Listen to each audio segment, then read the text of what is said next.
This time on Graveyard Carz, the team is unleashed on a highly original 1970 Super Bee 383 air conditioning car in Plum Crazy. Rusted out and rotted, this massive reconstruction may be thwarted by the rarity of the necessary parts. We had to find the parts too. A lot of this stuff is unobtainium. Not to mention the naysayers on the team. You don't care nothing about it. You just want to knock that thing in the head. Oh, yeah, no, it's just too, that third is just too rough. That third is a 383. It's not a 446 pack. Witness the remarkable rebuild with metal, a motor, and a malevolent marsupial. I never really understood what it meant. Will the return of Mark's latest pet project What are you doing? be the motivation Will needs to finally follow orders? All of Mark's jokes have gotten very old and redundant, so he's got to up it. Or will the pugilistic punishment not fit Will's crimes? It's like a prison sentence. Coming up on this episode of Graveyard Carz.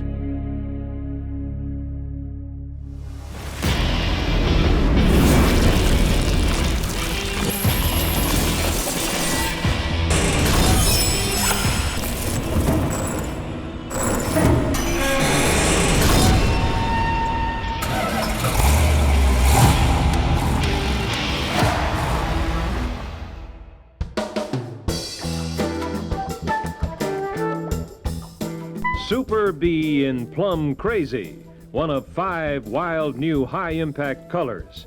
High performance for the low dollar, that's Super Bee. This racing hood with hold-down pins is optional. The new B-stripe treatment. Now the Super Bee and the RT fly like a coconut in a hurricane. With their standard Magnum mills, the B's 383 and RT's 440. And if that ain't enough stuff under the hood, the sizzling 446 pack and Hell for Leather Hemi are optional on Super Bee and the RT.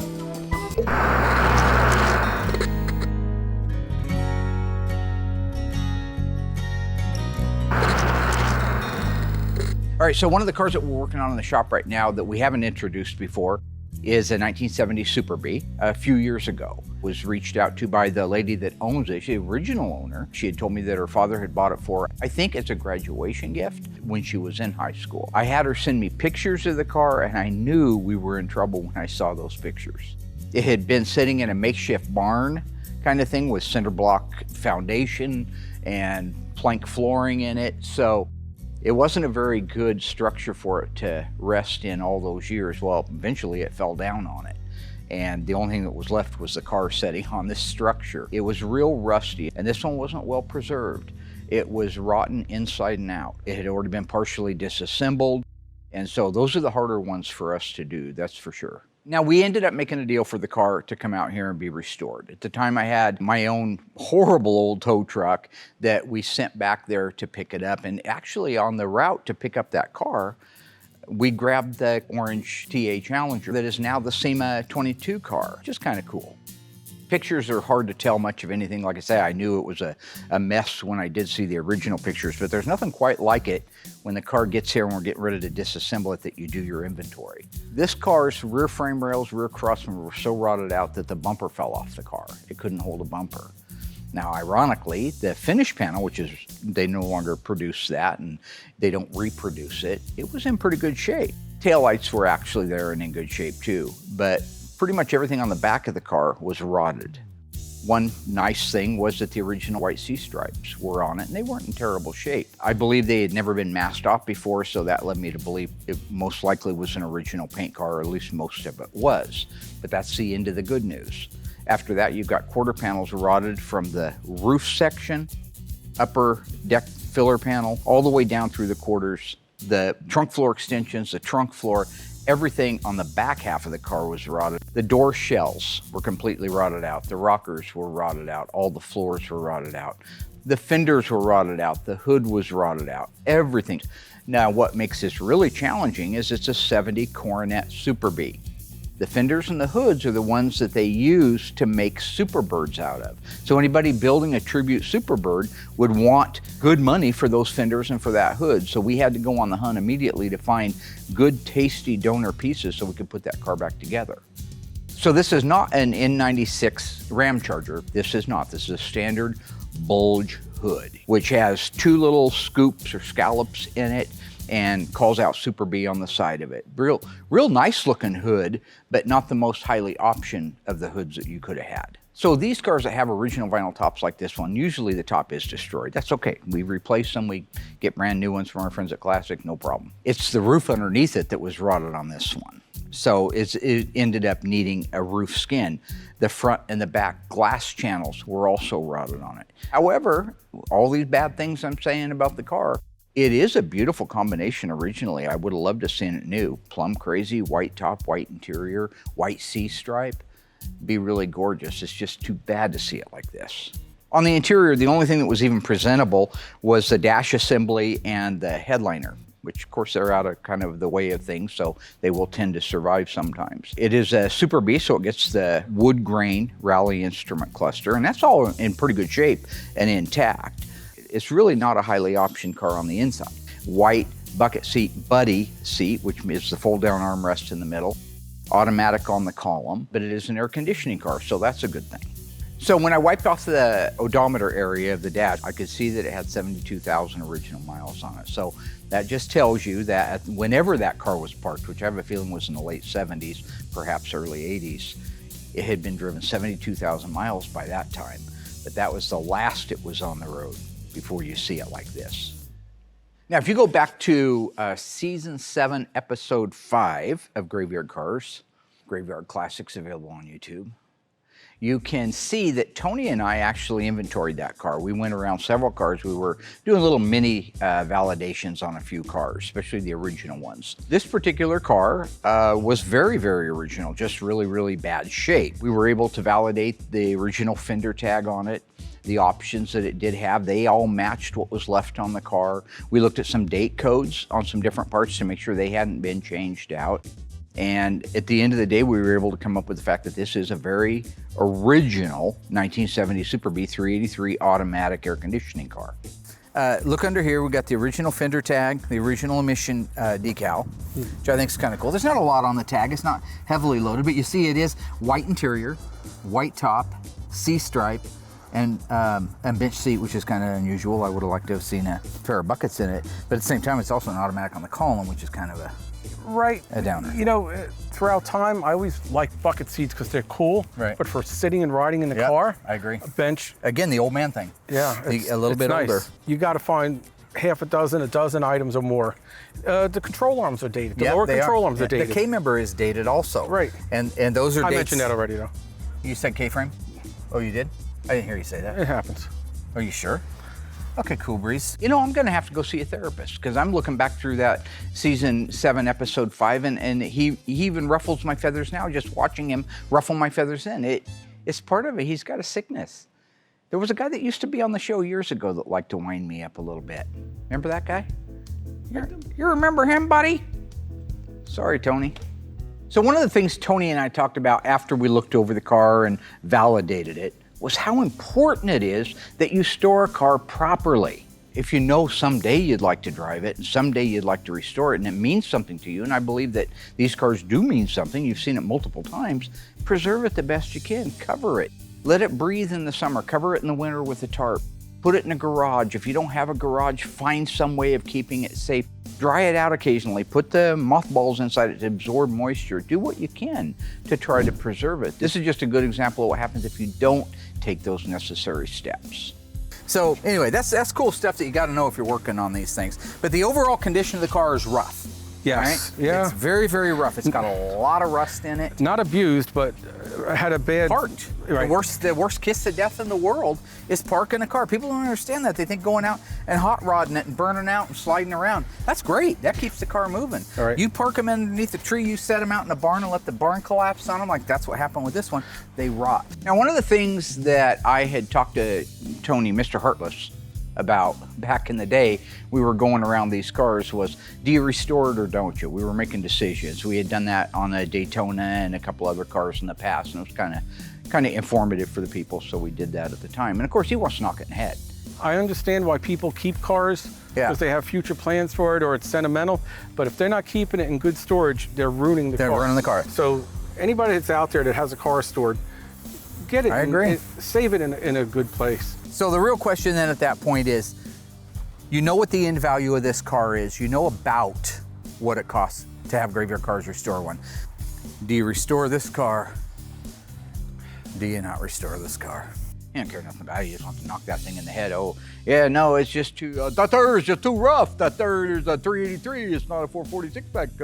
That there was a Hemi maybe, you know, but that there's nothing. Well, it isn't nothing. It isn't nothing, Tone.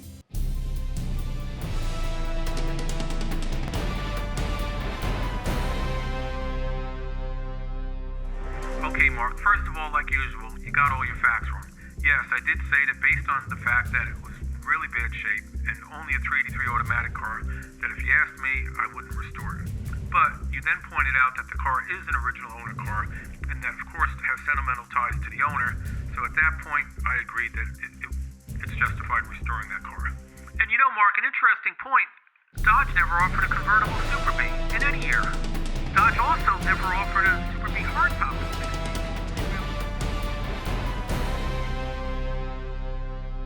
Now, while Mr. Heartless did want to knock the old girl in the head, Heartless, cold stuff. Cold. Mean cold. Anyway, it's not his decision, thank goodness. It's my decision, and I decided we would restore the car, which brings us to where we are today. When we got that car back from the Dipper, it was every bit as bad or worse than I had suspected. Some of the things that we ended up having to replace, I thought when I first looked at them, we wouldn't, but we did. So for those of you who want to nerd out, we ended up replacing both front frame rails, both inner fenders, inner fender to firewall baffles, firewall side sections, left and right, the right and left inner and outer rockers, the main floor, transmission cross member, rear step wells, left and right, under seat pan. We had to do patches in the quarters, inner structures, replace the left and the right inner and outer wheelhouses, both quarters, trunk floor extensions, Dutchman panel, and approximately 50 to 75 small patches on panels that we were able to save. Pretty much every piece of sheet metal that you could imagine or inner structure had to be replaced on that car. Because of all the work that had to be done on that car, it spent over a year in the metal shop. And that's not just because it takes that long to do it, but we had to find the parts too. A lot of this stuff is unobtainium. Finding those fenders and that hood are not easy, and you really have to have them on there before you do a lot of the infrastructure work because you use those to square the car. On the 383 for the 1970 Super B, it was really rusty from sitting all those years. Everything was there, from the air cleaner to the entire air conditioning system. Even the original exhaust manifolds were there. This makes my job so much easier because I don't have to go on a scavenger hunt looking for all the pieces to put this thing back together. Since this was the original numbers matching engine and transmission, we had to make sure we did everything we could to save them. Since the cylinders in this engine were so rusty, we had to bore this thing 60 thousandths over and put in new forged pistons. We bored the mains 10 thousandths over and the rods the same, and we built out the rest of the engine just the way we always do. So we had the machine shop do a 3-angle valve job on these heads with bronze guides and hardened seats. So the rotating assembly was fully balanced. The top of the block was decked very carefully so as to save the original engine stampings. Once we had the engine built out, we ran it on the engine run stand, and then we handed it off to Will for paint. Once I got the transmission back from the shop, I was able to restore it and all the components so that we could install it in the car. 9:04 p.m. Decoy vehicle now in position. That Carz, you think we'll be able to resist this one? Brand new Dodge Coronet. It ain't expensive, but it sure do look it. We gonna get him this time.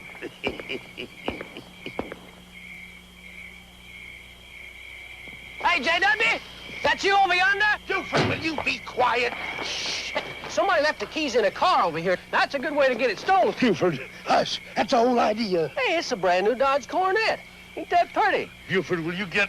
Hey, it's snazzy inside, too. Boy, it's big. Hey, is that all they cost? Hey, JW, I'll bet you. Good. Go wait in the squad car. Okay, JW. Hey, where'd it go? The beautiful new Dodge Coronet. A value so irresistible, you can't afford not to be Dodge material. Black and white, red light on top. Stop laughing, Clarence.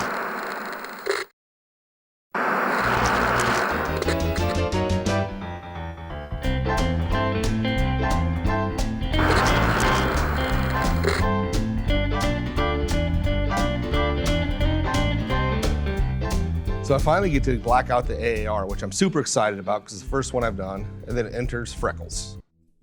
And this is what I was afraid of. If Mark gets a laugh or a reaction, then he just beats the gag completely to death. And that's fine. Mark's 60, 65 years old. If this is what it comes down to, that's fine, but I'm not gonna sit here and say I didn't see this coming.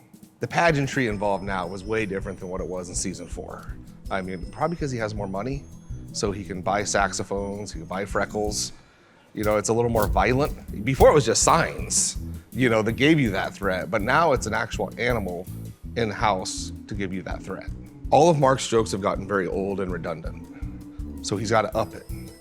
And because now he has a little more income coming in, he can up it with the pageantry now, which is a whole new level, which is gonna last another 10 years. So he's gonna be like 70 years old, and it's gonna be like Freckles with a walker. That's the next thing. Now on our little AAR, our EF8 green AAR, it came out beautiful. Will finally, after a little bit of influence, got the blackout done on the tops of the fenders, the hood, top of the door, and tops of the quarters. Now that matte black against that green, while you think it's not a lot of contrast, when you actually see them done, is beautiful. It's gonna be just a stunning car, especially when the black strobe stripe goes down on it. But the reason I was in a hurry is because we had the drivetrain done and ready to install, and that's why I pushed everything on it. Once we got it out of the paint shop, Doug and I knocked that out. We got the engine, transmission, rear end, everything installed in the car so that it could become a roller.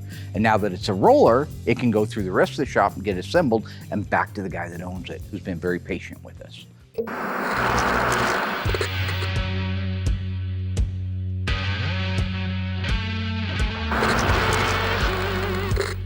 So after the metal work was done, we kicked it over to the mud shop. Mud did a great job. It went really quickly through there. After that, they were able to hand it off over to Will, and he could start doing his magic. So in typical fashion, we got the car all blocked out, made sure it was dialed in. At that point, we're able to disassemble it and get going on the jams.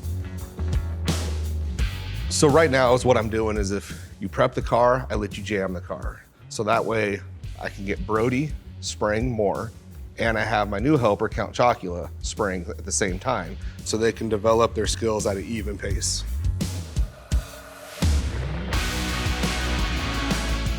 Count came to us with a pretty good basic skill set, so I had no problems cutting him loose on jam work. It's just fine-tuning a few things, but all in all, both guys are doing a great job.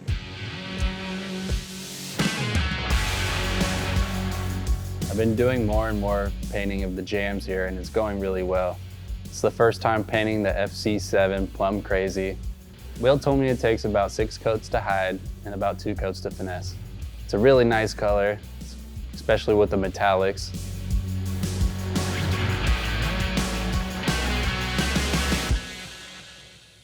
The clear I use is the same clear that Will uses, which is a PPG 2021 polyurethane clear. The thing I noticed about this product is that it's really thick, so when you spray it, you gotta really give it time in between coats to let all the solvents come out and let it breathe. So when it came to the jam work on this, we treat the jams just like the outside of the car. They need to be that nice. Anthony did a phenomenal job spraying the Plum Crazy. Looks great. So when it came time for Anthony to do the color, he did the DBC 2210, which is the brand code that PPG uses for Plum Crazy. Sprayed that, everything looked great.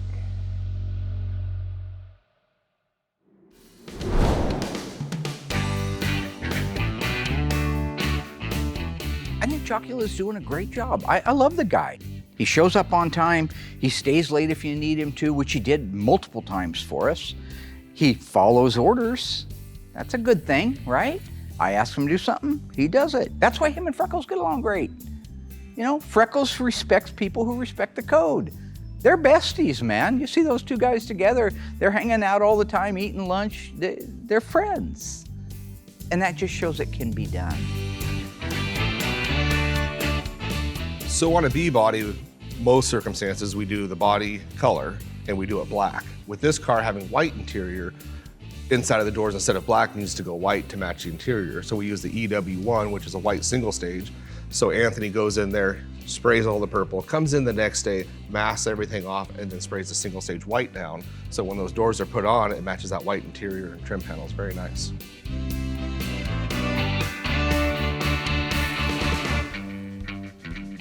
So once all the jam work was completed and everything looked great, I had my team put the car back together, start getting the car ready for final paint.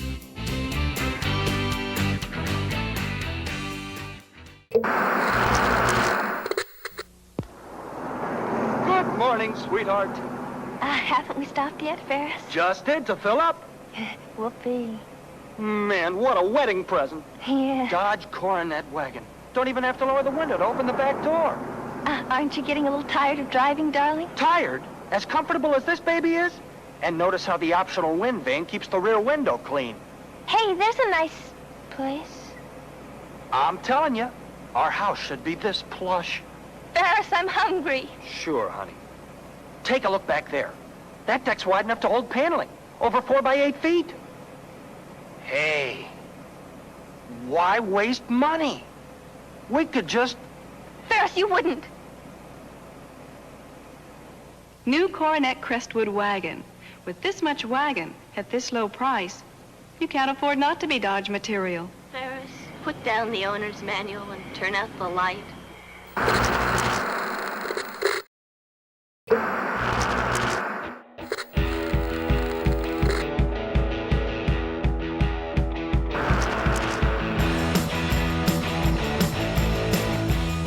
With this car in this color, I put one coat of sealer on just to make sure. My guys are pretty thorough. I don't feel like I even need to, but just to be safe, one coat of sealer that'll cover maybe a 320 or 400 scratch that got missed. It ensures that that won't be a problem as we go on.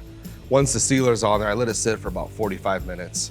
Then at that point, I walk around the car, look for maybe a missed pinhole or anything that could cause a problem later so I can address it now. At that point, we go in with our color. And with this color, it seems like it would cover quick, but it's good 5 coats and then 2 drop coats to like make sure the metallic lays out good. So I do about 7 coats, probably 20 minutes, depends on the temperature, about 70 degrees in between each coat, give it good flash time. And then after that process is done, we can start the clear coat process, which is still our 3 coats, about 20 minutes, 30 minutes in between each coat. Then I'm done, close it up, everything looks good, another car painted. You know, if I'm left alone with no silliness, and we know at home what the silliness is, so uninterrupted, you're looking at about 4 hours to get the color completely done. But uninterrupted has never happened. I mean, this car behind me, I was clearing it yesterday. We'd already did our filming. I did everything Pete asked me to do. Everybody left. I'm in there painting. Before you know it, I got this guy staring through the window, just watching.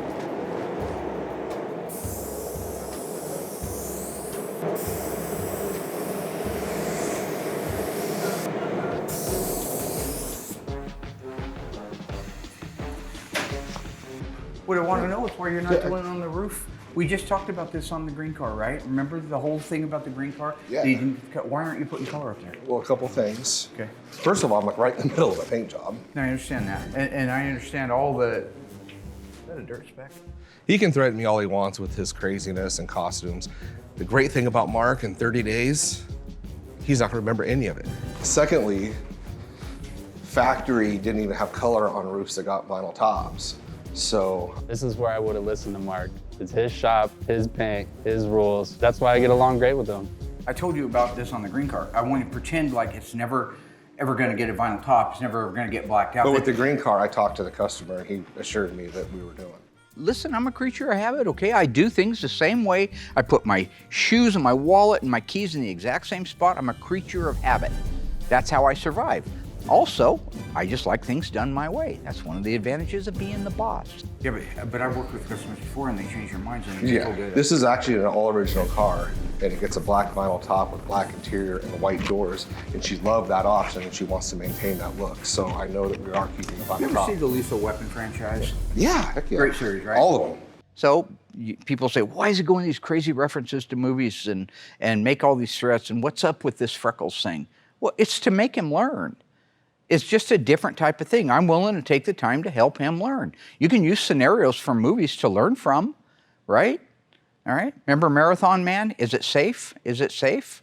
You know, and he drilled a hole in the front of his tooth. Why didn't you just answer if it was safe? I believe it's in Lethal Weapon 2, where Roger's taking a Cleveland steamer on the toilet, and he calls, Mel Gibson shows up because he did the bomb squad. Right, the bomb squad thing, right? Do you remember that whole exchange between two friends? Yeah.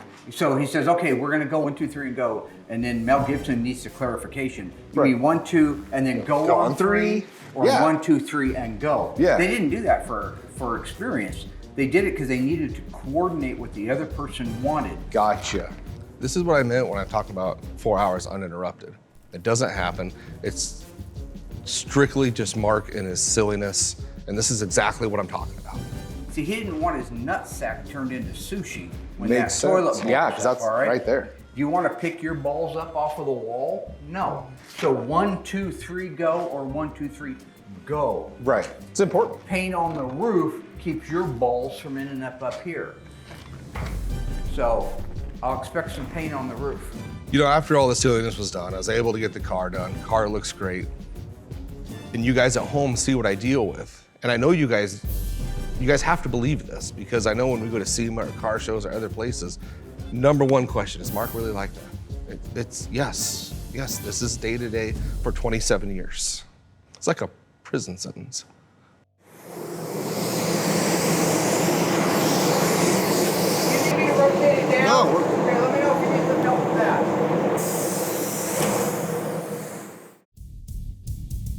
Stay tuned. Bad news for the ghouls force Mark and Dougie to embark on a dark journey into Graveyard Car's past. The closer we got, the harder it started raining. To rescue an old friend from a dire situation. And as we got closer, it got darker and darker. From an old resurrection. They're coming back to life, Mark! To Will's current insurrection. Still not gonna do it. How far can Mark be pushed? The great thing about Mark in 30 days, he's not gonna remember any of it. Before threats escalate to violence. Paint on the roof keeps your balls from ending up here. When Graveyard Carz returns.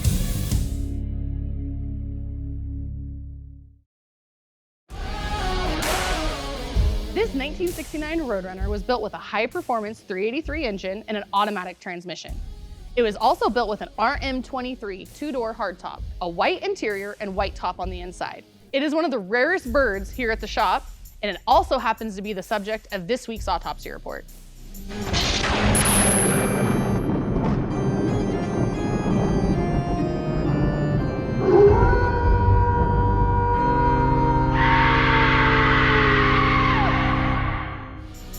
So remember folks, we read a fender tag left to right, bottom to top.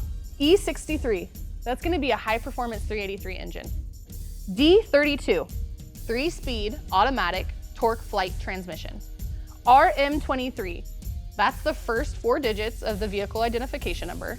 It also means that this is a 2-door hardtop Roadrunner model. H9G, H means it's a 383, 9 represents the year, so in this case, 1969. G represents the assembly plant, which in this case is St. Louis, Missouri. 293831, that's the serial number, which is unique to this car. R4, bright red exterior paint. R4, bright red roof paint. M6W, that's vinyl bucket seats in white. W1, that's upper door frame paint in white. 620, that's gonna be the scheduled production date. And in this case, it is June 20th, 1969. 334234, that's gonna be the shipping order number. C55, bucket seats. J25 3-speed wipers, M21 drip rail moldings, R22 AM music master radio with an 8-track, V1W white vinyl top, E6W white longitudinal stripe. 26-inch max cooling radiator, which is very unusual for a non-AC, non-towing package and a non-axle package car. And that's the end of this sales code and end of this week's autopsy report.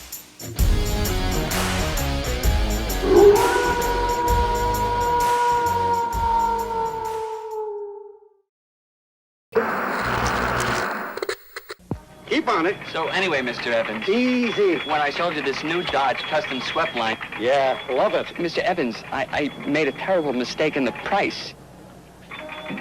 I know it. You didn't charge enough. Oh, no. I charged too much. Too much? What's what I got on it? Foam seats, power brakes, automatic transmission. That's it. What? Automatic transmission. What about it? You paid for it. Of course I paid for it. But this specially equipped custom swept line comes with an automatic transmission at no extra charge. It's a special Dodge package. Saves you more than $247. $247? Hey, Wallace!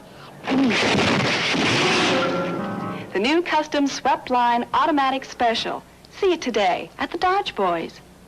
Hey, Wallace, $247.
Now, I love Frankenhurst. I built that car years ago. For those of you who have watched the show for many, many years, will remember Frankenhurst from the pilot episode.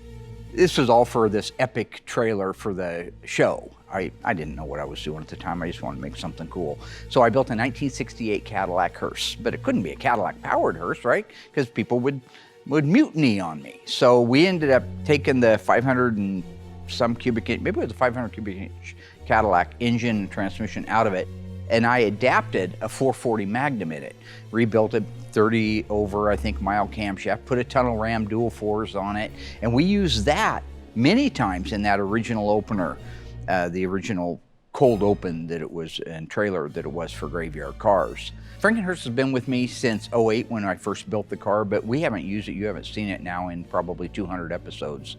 It was only used in the first couple, I think. It's been stored down at our friend Chuck's place, Springfield Auto Recyclers. You guys recall Springfield Auto Recyclers is where we held a paintball challenge back in the early days, I think season 2 or 3. We were all down there, and it was a great place. He had all classic cars, and he sold stuff off all over the world. He had discovered eBay, and that's how he was making a living after he shut down the main collision type of recycling yard. After 10 years of sitting there, Chuck called me up and said he was retiring. Thank goodness for him. Good for him. Glad that he did. But that we had to get the car out of there. So I remember Frankenhurst from when Mark first built that car. And after seeing it sitting in the wrecking yard all those years, I was really excited to get it out. I'll tell you something, this is an interesting thing. So it was a decent day when we started out and decided that we were going to run down and grab the car.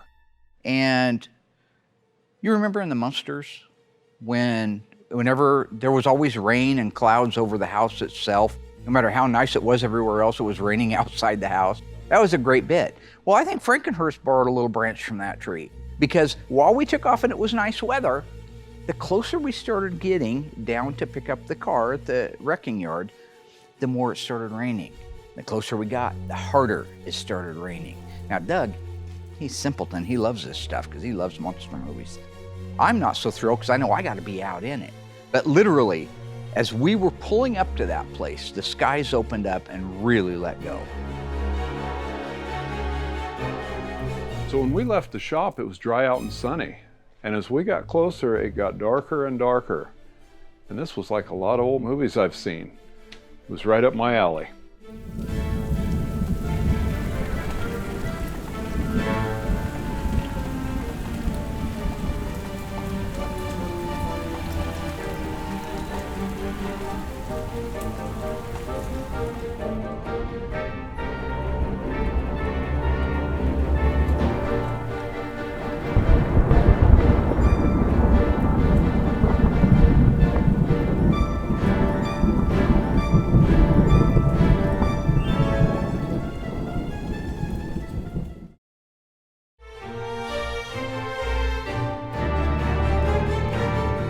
So like I say, as we got closer and closer to the wrecking yard, it was really starting to pound. The rain was coming down. It began to thunder. It was lightning. Now, these are all great signals, right? Now, the average person would have took those signals, turned around, and gone back.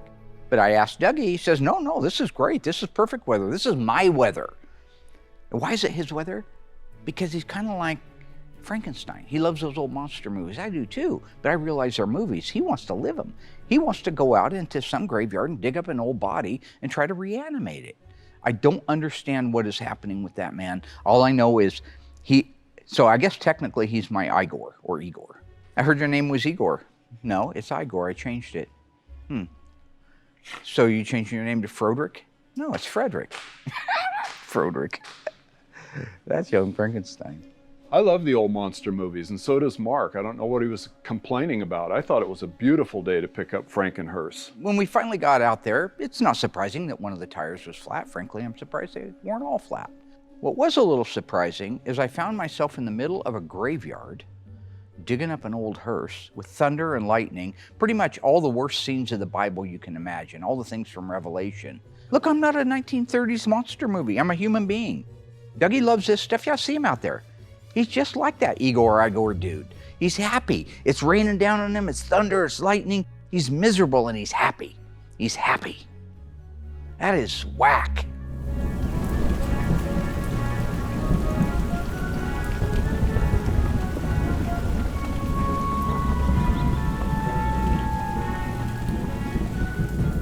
Once we got air in the tire and got it hooked up, I noticed Mark seemed to lighten up a little bit. Oh, hi, boys! Gondars! Gondars! So I noticed Marcus started to bring Gondars back again. I never really understood what it meant. But if it makes Mark happy and calm, then I guess it makes me happy and calm. And now here's the thing about Gondars. I love old Gondars. That's from the movie I Spy. That was the bad guy in I Spy. Remember when Eddie Murphy was talking to him and he said, Mr. Gondar, and he does that little laugh afterwards? You're a real player, Mr. Gondar. I love that. So I adapted it. I hadn't used it in probably a season or two now, and I was down there and I just felt like, given the circumstances, things were odd down there, that I just throw out a Gondars and try to bring some familiarity to the scene. Is that bad? Whoa. It's about ready to pull that bumper off there. The bumper's coming off? Yeah, something broke loose in there and the whole thing rolled up like this and it went back. Yeah.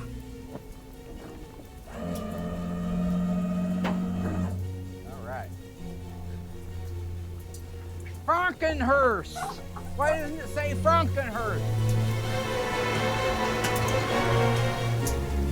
They're coming back to life, Mark.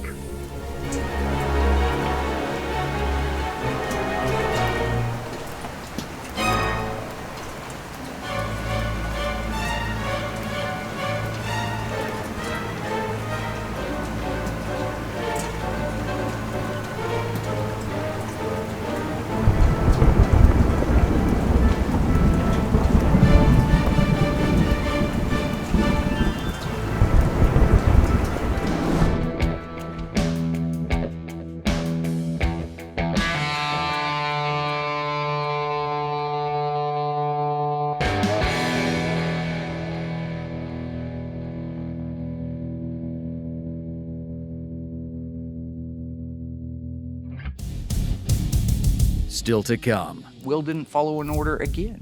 Will's insubordination may finally push Mark to his breaking point. Follow orders or men die. It's that simple. But if Mark's threats fall on deaf ears, If he thinks I'm going to be intimidated by a kangaroo, it's Mark. will Mark's only option be resorting to violence It was disturbing. and calling in the thunder from down under? Yeah, that. I know exactly what's going through my mind. Find out when Graveyard Carz returns.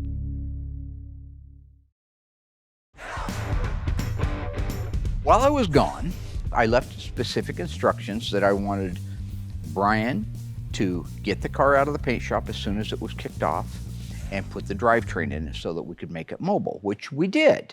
I come back from that literal haunted house, walk by the car, which Brian did his job. He put everything in it like he was supposed to, only to find out that Will didn't follow an order again. That's right. I specifically asked him to make sure that that roof got painted, and I'm looking at a roof that is gray primer. You know what I'm saying? Imagine my surprise when I walk by the car after Brian gets the drivetrain in it. I'm out in the wet and the sleet and the hail and the snow picking up Frankenhurst, and I come back to see this. Actually, Doug was. Well, I was out there too. You drove it. Yes. Why don't you not deflect and worry more about why I don't see purple paint on that roof? The same reason I gave you last time. Yeah, but I told you and you didn't. So keeping the millage low is key. You know what else is key? Huh? Go Breeze? Following orders. Follow orders or men die. It's that simple.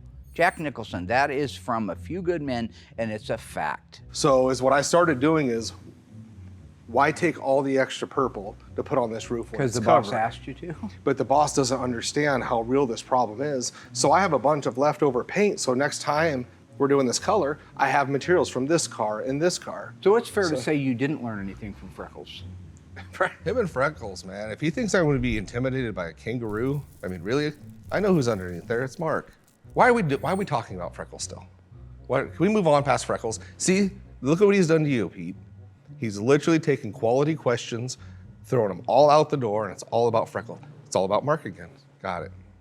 What's against what I asked for? You told me to put color on that roof. All the way I across chose it, not right? to. Just like the AAR, right? Yeah. Yeah. But I did that to protect you. Yeah. So So I noticed that you did do the AAR blackout after Freckles took care of business and explained to you how it had to be done. Well, I didn't take care of it. It was disturbing. Why don't you hold that thought for just 1 minute? Don't go anywhere. I'll be right back. How come?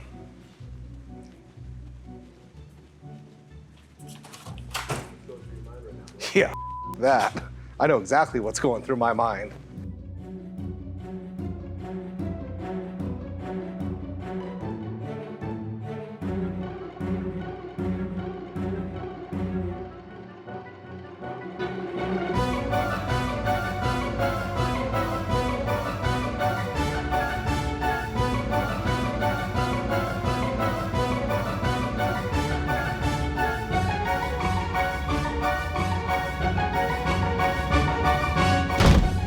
For the moment, all discipline seems painful rather than pleasant. Oh God, what do you want? Stop! But later, it yields the peaceful fruit of righteousness to those who have been trained by it. We're fine. Okay, that's enough. That's enough. Hebrews chapter 12, verse 11.